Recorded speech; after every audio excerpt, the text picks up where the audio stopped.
A warmer friendly hello, welcome to lovely Las Vegas for Coast to Coast Hoops with myself, Greg Hoops Peterson, now part of the VSiN Family Podcast. We've got an excellent podcast for you.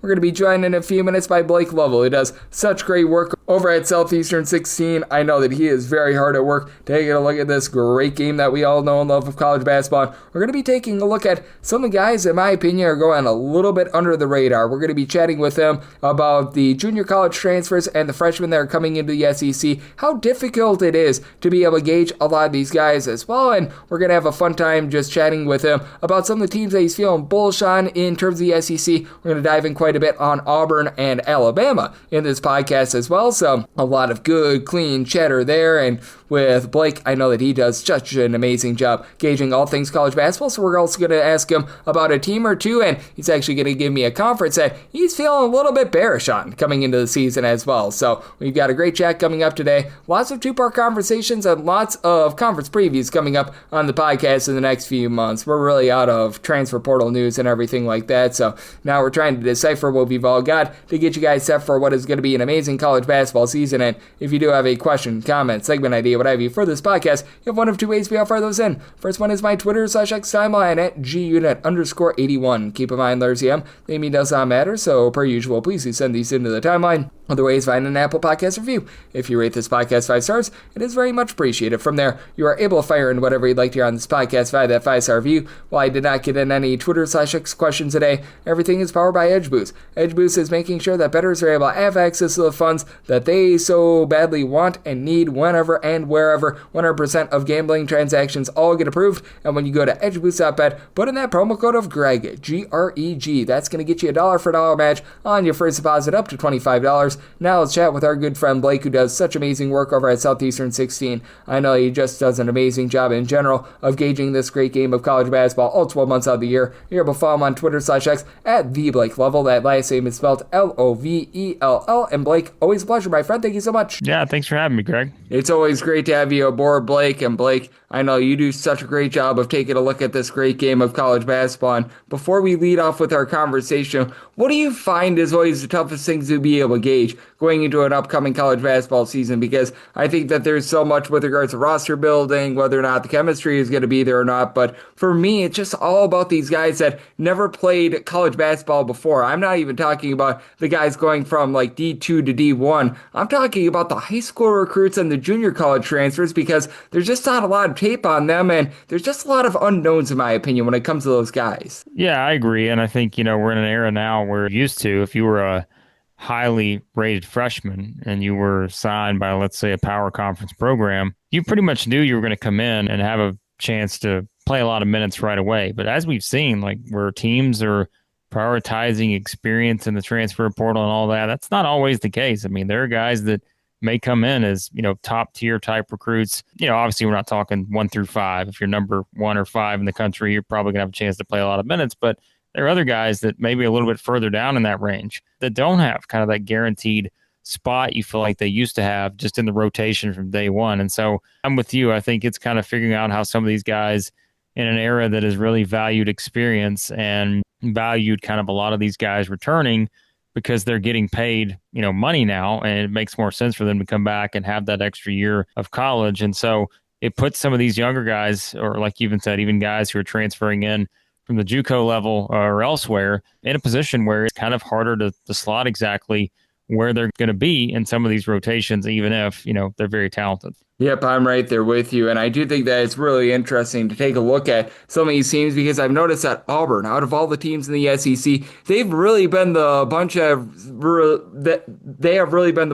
that has embraced sort of the junior college route. I know that Chad Baker-Mazar has been in college basketball for forever, was one of their big finds. This year they've got one in Abdul Bashir, and we know that Abdi Bashir, who was over at Monmouth, his brother, he's actually going to Kansas State. We saw what he was able to do last year, and I think that he's just such an intriguing piece, and it feels like out of all these teams in the SEC, it feels like they and Alabama, for a little bit of lesser extent, have been those two teams that have really been willing to dive in full bore into some of these junior college ranks and have really been able to bring in some of these junior college guys that have made an impact. Yeah, I mean, I think what they're doing is, everybody loves the phrase trusting the process. Like, I feel like the process for both of them has worked really well, just in terms of going out and getting some of these guys like you said, like a Bashir or, elsewhere. I mean, even if it's an international type guy in Jovic, and like you just keep going down the list, whether it's at Auburn, whether it's at Alabama, or like you said, maybe elsewhere with some other teams that are good examples of that. But I think it is kind of just relying on what's worked in the past. And I think when you look at some of these guys that have come in, played in their program before, have been able to acclimate, to what they want to do, once again, that does kind of tie into guys that already have a little bit of experience. And I think that is something where any coach in this era, they're not going to turn down, that idea that experience can be something that puts you from, let's say, a team that can win a game or two in the NCAA tournament to maybe being a team that can make the Final Four just because you have a little bit of that extra something, right? I mean, there was no greater example of that than Auburn last year, where all the experience we talked about for that team, and that worked out. So I think, yeah, it is kind of something where if you have a team that's kind of built on some new pieces, the way that Auburn's is this year, I mean, pretty much all new pieces except for Todd Pettiford, then you're looking at it and saying, all right, how do we balance some of the young guys that are coming in, but also being able to get some guys who play a lot of minutes, even if it's not at this level, you feel like the talent is there. And yeah, I mean, this is a team that's going to be relying on, let's not forget, a sophomore as their best player in Pettiford. And so I think it is something where whether it's Auburn or anyone else, you mentioned Alabama and so forth, these are just kind of proven models of success that have worked. And it's just finding the right guy that fits into the way you want to play.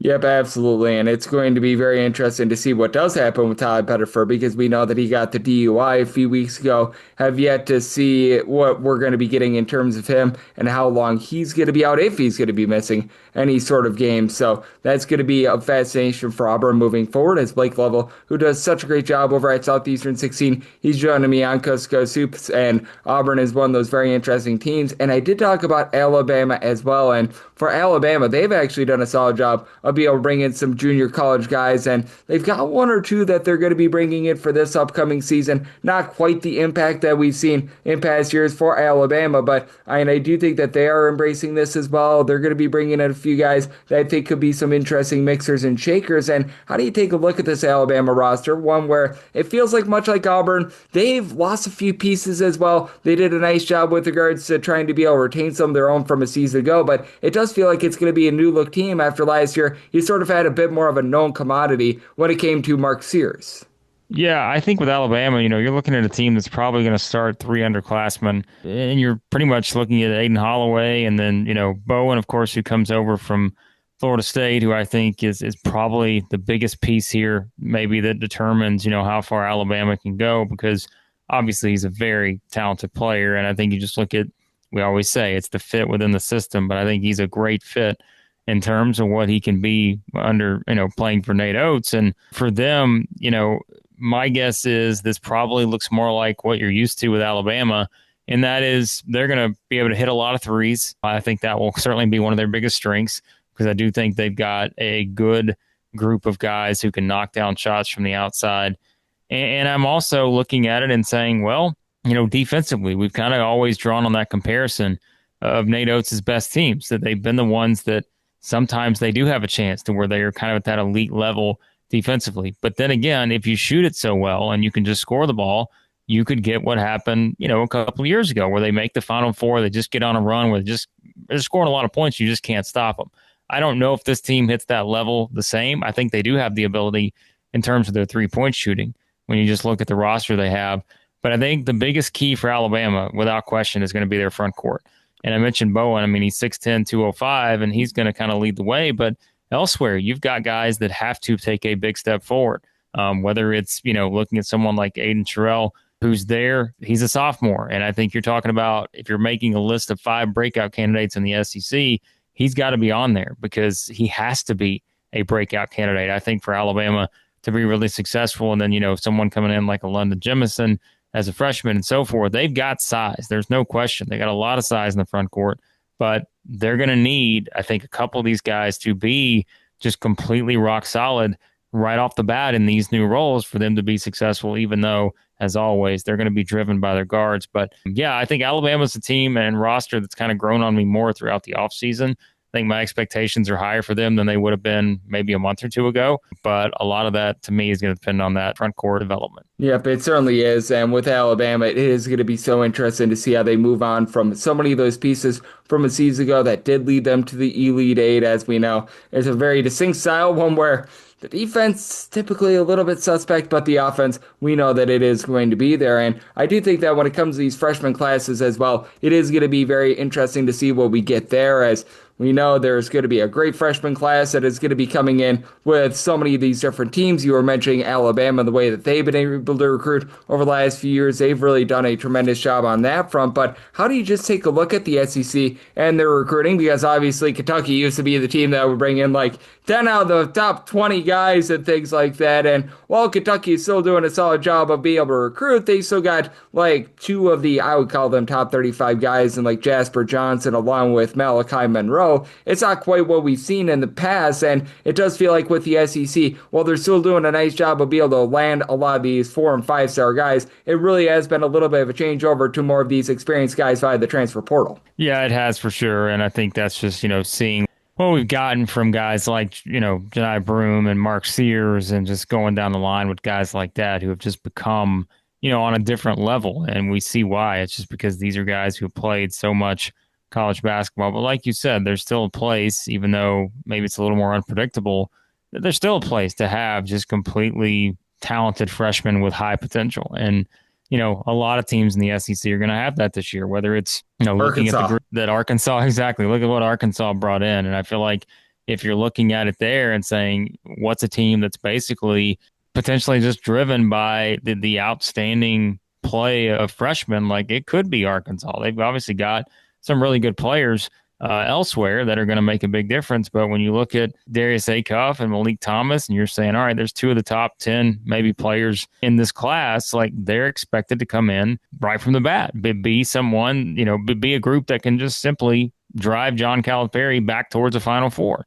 And you mentioned the group at Alabama. I mean, you don't have that top profile guy like those two, but the group as a whole is still a group that is getting a lot of attention. I mean, even someone like an Amari Allen, who's not exactly, getting a lot of notice when you compare him in the rankings and all this other stuff. But hey, they seem to be very high on him. And I think you just go down the list for all these teams, right? Like, I mean, we mentioned Tennessee. Tennessee is not a team where I feel like you're as certain as we have been in recent years. But a lot of that's going to be dependent on an Ada Mint, comes in as a freshman. Can he be a guy that can be the next Dalton Knecht or Chaz Lanier? I mean, that's putting a lot of expectations on a freshman. It's a different situation than it was when those two guys came in, but he's going to have to play a big role if Tennessee is going to be successful. So you're still looking at some of these highly touted freshmen who are going to be in high pressure situations in the SEC this year, but it's always been that way. It's just that, as you said, you've certainly got a situation where you've just got so many guys who have played a lot of minutes in this league and are returning and are going to get kind of that first opportunity in a lot of these different spots. Yep, it is going to be a lot of fun to take a look at them, as Arkansas is, I think, really that team that steps up in the biggest way with Darius Acuff. He's a top 5 guy, no question about it. He comes in and he should be able to really shape that team. But I do think that it is interesting to take a look at the rest of the SEC as well, and I want to hit upon those teams on the flip side and also ask Blake a question that I think is always a lot of fun. Which team, and in this case he's going to be giving me a conference, is he feeling bearish on coming into the season? That's up next right here on Coast to Coast Hoops with myself, Greg Peterson, now a part of the Beast and Family Podcast.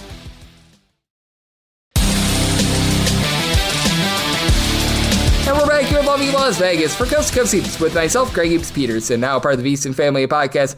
Always a pleasure to be joined by Blake Lovell. He does such amazing work over at Southeastern 16. Taking a look at this amazing game of college basketball. Follow him on the old Twitter /X at the Blake Lovell. Last name is spelled Lovell. And Blake, we were chatting about freshmen a few minutes ago. We've been talking about mainly freshmen and junior college transfers in the SEC throughout the podcast, but we talked a lot about the freshmen for Alabama, a lot about Arkansas, How about if we take a look at the rest of the SEC, though? Tennessee always feels like they've got one boomer bust guy, and I think that Amari Evans is someone that is able to come in right away. He's going to be able to give you a little bit of production. We mentioned it with Alabama, with the likes of Amari Allen and company, those guys being able to come in. I think that they're going to be rock solid. And is there maybe someone that we're not talking about? Because I look at Texas with someone like a John Clark. I think that he just really fits that system really well, and I think that he could be a little bit of a diamond in the rough when it comes to these SEC freshmen that come in. Yeah, I agree with you. And I think Texas, we've talked about them this offseason. I mean, I feel like Texas is a team that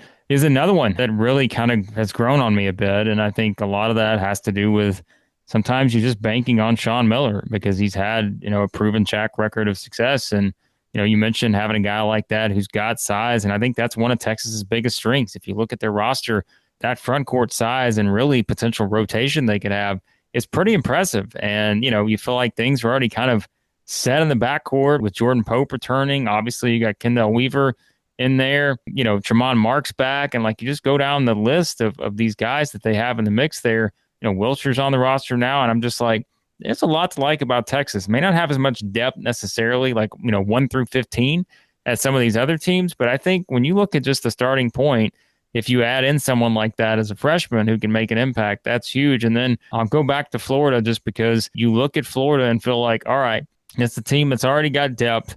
And yet I can look at someone like an Alex Lloyd who could be a big difference maker on a team that, yes, has all these guys returning in the front court. But I think it's fair to go in and be like, we think Florida is probably the best team in the SEC, maybe top 2 or 3 team in the country. But you still have to see how that combination of Boogie Flan and Xavier Lee is going to play out. And if, you do need someone like an Alex Lloyd who I think can step in and really help with the guard position, I think that's kind of an exciting thing for Florida fans. That only helps you be a deeper team. And then, like you mentioned, you can go beyond that. What is Jasper Johnson going to be for Kentucky? A very deep roster, and you just keep going to some of these other guys. So I think that's really what stands out to me when you look at, like you said, some of these guys that can make an impact. But it has gotten a little bit harder, as we said, to predict exactly what the role is going to be for some of these players, just because, man, there's so many talented sort of upperclassmen and returners that it's not as easy to predict as it used to be. No, it certainly is not as easy as it used to be able to predict all this stuff. And it is going to be interesting to see what Sean Miller is going to be able to do in season number 1 over at Texas. I feel like Mississippi State, what they're going to be able to do there is going to be interesting. And then obviously old Buckyball coming in. Yeah, that is going to be a fun time over at Texas A&M to say the least. So we do have quite a few question marks out there in the SEC. And Blake, I know you do a great job covering all things college basketball. I just want to open it up to you here. As you've been going through in the off season, we always like to talk about teams that we feel a little bit more bullish about, thinking, oh yes, I feel great about this team. So I want to ask you the opposite. As the off season has went along, is there a team that you take a look at that you were maybe feeling good about, and then the more that you look at, the more you're thinking, yeah, I don't know if I feel so great about this? Well, you know what I'm going to do, Greg? I'm going to go back to the ACC because I've kind of been, we mentioned last year after we got out of the ACC challenge, and obviously it was about as one-sided as it gets, and you're starting to figure out, as we always say, what's going to happen in terms of the evolution of this conference now for the ACC. And we've mentioned all the kind of potential high points and all that, whether it's kind of just the reloaded rosters, and different coaches, right? NC State obviously is a team that is just absolutely loaded. You go up and down the list with some of these other teams. But I think, and this is probably a bad answer, but I'm just going to let you know that ahead of time. But I think it's more of like looking at some of the other rosters as a whole, though, because I've seen a lot of people, myself included at times, I've sort of said, all right, I think all these teams are going to take that big step forward, right? Maybe it is ones that have new coaches. Maybe it's some teams that have kind of retooled their rosters a little bit. But I can't say with full confidence, the more I look at some of these, that I do think maybe it gets to the level that I maybe initially thought as I was going through some of these rosters and trying to figure out, can the ACC kind of not even just get back on track, right? It's just really a matter, can they take that big jump more so than anything? And I mean, clearly, as I said, there are a couple potential candidates. NC State, I think, is the most obvious one. But, Louisville is going to be a national contender. Duke, we know, is going to be. And there's going to be other teams in that fold as well. North Carolina should be good. But, as you look at these other teams, whether it's, a team like Miami, whether it's looking at what I think is going to be a pretty improved SMU team potentially. Teams like that, a new regime at Virginia. I think I'm still maybe in wait and see mode a little bit on some of these just to see how it all plays out because, man, you just look at the way things went last year and you've got to feel like there's some more talented rosters, but maybe it is one where we're a little bit more, whereas maybe the SEC gets the benefit of the doubt now in terms of feeling like some of these coaches that may have rosters that you're not sure of will still find a way to make it work. I think in the ACC, it's like maybe the opposite, where that trust factor is not what it used to be. And I want to see how it plays out for some of these teams in particular. Yep, certainly. I do think that the good news is you hire on a guy like a Will Wade over at NC State that's going to be able to help out. You bring in Odom over at Virginia. That's going to be able to help them out. So the level of coaching, I think, is higher than it has been over the last few years. But I'm right there with you. The ACC has been suspect, to say the least, which is the opposite of you, Blake, because there's no question marks that you're always going to provide great insights. You do such an incredible job taking a look at this great game that we all know and love of college basketball. So love to get people at home know it's all on tap for you and how people are able to follow along on social media and other platforms. Yeah, I always appreciate it, Greg. Yeah, you can check out, of course, all of our SEC basketball stuff, Southeastern 16 on YouTube or any podcast app you use there. We're, of course, doing lots of off-season stuff, getting you ready for the upcoming season. And, everything else college basketball related, you can follow me on Twitter/X at the Blake Lovell. And Blake does such an amazing job taking a look at this great game that we all know and love of college basketball. And every single time he joins me, learns such great insights. So big thanks to Blake for joining me on Coast to Coast Hoops, now part of the VSiN family of podcasts. And if you do like hearing from this fine podcast, Coast to Coast Hoops, you're able to subscribe wherever your podcasts, Apple Podcasts, Google Play, Spotify, Stitcher, and TuneIn. If you have a question, comment, segment idea, what have you for this podcast, you have one of two ways we offer those in. First one is my Twitter/X timeline at gunit_81. Keep in mind, Larry the name does not matter. So as per usual, please do send these into the timeline, and the other way is find an Apple Podcast review. If you rate this podcast 5 stars, it is very much appreciated, and then from there, you're able to fire in whatever you'd like to hear on this podcast via that 5-star review, and I'm with you guys every single day on this podcast, regular season and off season, so I'll be back with you once again tomorrow. Thank you.